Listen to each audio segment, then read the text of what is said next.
I dressed up carefully to welcome my husband, who had been in the army for 10 years. When I saw him walk through the door, I excitedly wrapped myself in a towel and hid. I wanted to surprise him. But when I saw the man's face clearly, I realized he wasn't my husband at all. So I quickly grabbed a frying pan and slammed it hard against the back of his head. You're not my husband! Your husband is dead.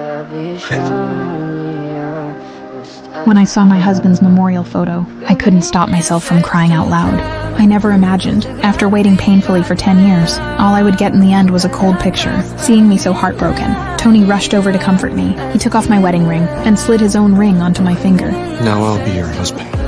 What? That's what he asked before he died.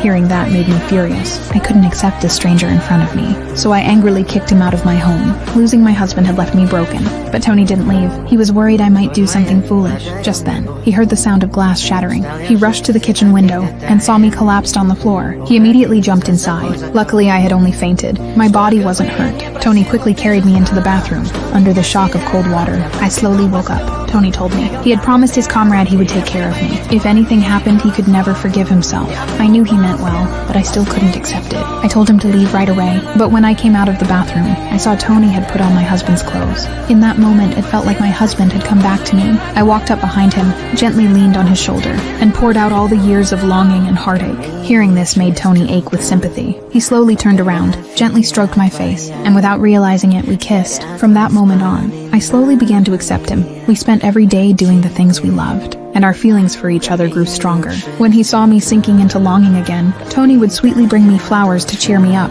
I gradually realized I had fallen in love with this man, but just as I decided to accept it all, Tony suddenly put on his uniform and told me goodbye. He said he had received an urgent mission and had to leave immediately. I rushed to block the door with my body, because I had already lost once. I didn't want to lose a second time. I begged Tony not to leave me, but he said this mission was special. He had to return to the unit before dark. He told me to wait for him at home. Watching him walk away, I felt deeply heartbroken. I never imagined that after only a few days, I would fall in love with this man. But what shocked me even more was, right after Tony walked out, my husband, who I thought was dead, actually came back.